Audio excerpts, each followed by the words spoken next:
This is the brand new RF lens from Canon. It's just been announced today. It's the 24-240mm f4-6.3. It's a pretty interesting lens because we've used a lot of the RF lenses with things like the EOS R or the RP.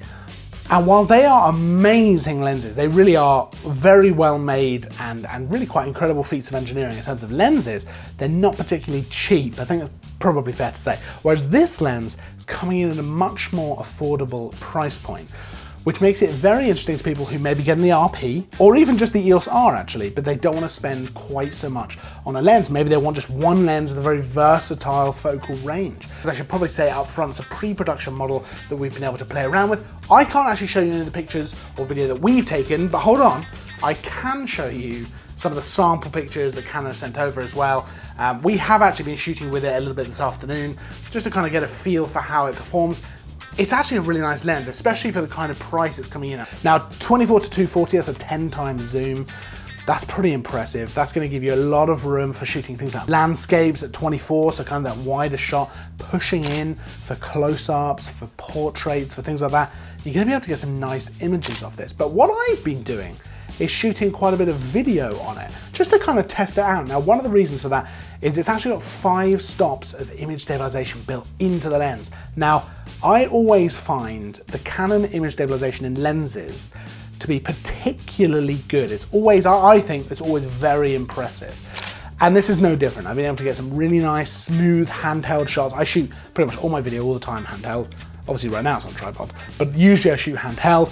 And this has been actually really nice to shoot with. It's one of the kind of criticisms I had of something like the EOS R or even the RP is that I wasn't really able to get much in the way of handheld video. Whereas this lens, it makes it a lot easier. Also that focal range, when it comes to video, that is particularly useful because I can keep one lens on the camera and be shooting different types of shots. Now, it's not the fastest lens in the world. Obviously, it's an f4 to f6.3 aperture. Part of that, I imagine, is probably to keep the cost down and also the size. For a 24-240, this is a nice size lens. But obviously, with it not being as fast, there's 2 kind of caveats to that. Obviously, low light performance. Now, for me, that's just not even a problem. The EOS R in particular, and the RP as well, are both so good at low light capability. They honestly are some of the best cameras I've ever used, especially the EOS R.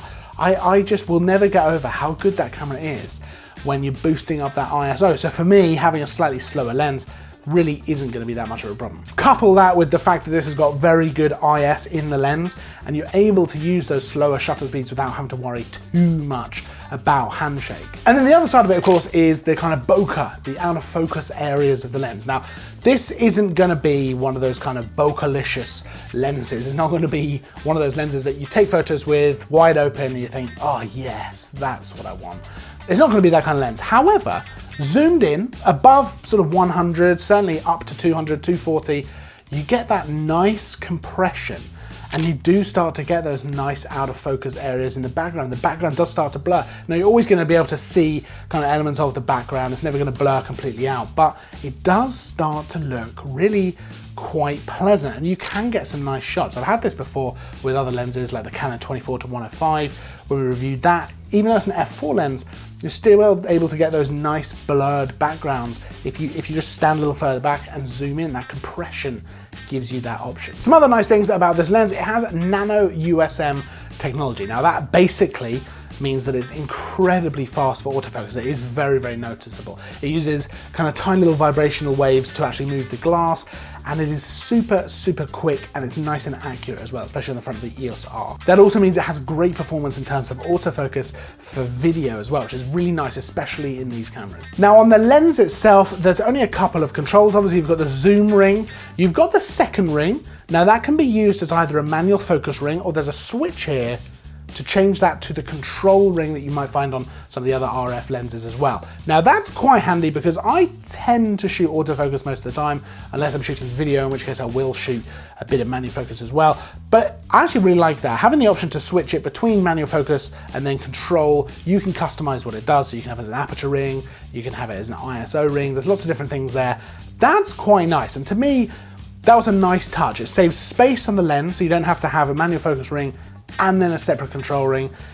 Clever idea, I think. It's also worth noting that it seems to be very quiet in terms of focusing. I couldn't hear anything, I wasn't having anything picked up on the mic. Now hopefully we're going to get our hands on a full production copy of this lens as soon as possible, because I think it's an interesting one. You know, I think we review a lot of the really high-end RF lenses and other things as well. We review, you know, really high-end, expensive stuff because it's really interesting to use, and usually it's just a very nice bit of kit. This is coming in much, much cheaper. There's a full link to the product, so product description, summary, price, everything, full spec, down in the description of this video, so you can click that to see more. But I think we'll try and get our hands on this as soon as possible because it's an interesting one to use, and especially if you're in that Canon ecosystem, especially if you're in the Canon mirrorless ecosystem. This is a really cool lens, and I'd like to be able to show you a bit more about what it can do. Now, if you have any questions about the lens or anything else at all, pop them down in the comments. We'll get back to you as soon as possible. If you like the video, give it a thumbs up. That's always very much appreciated. Make sure to subscribe if you're not already. And of course, thanks for watching.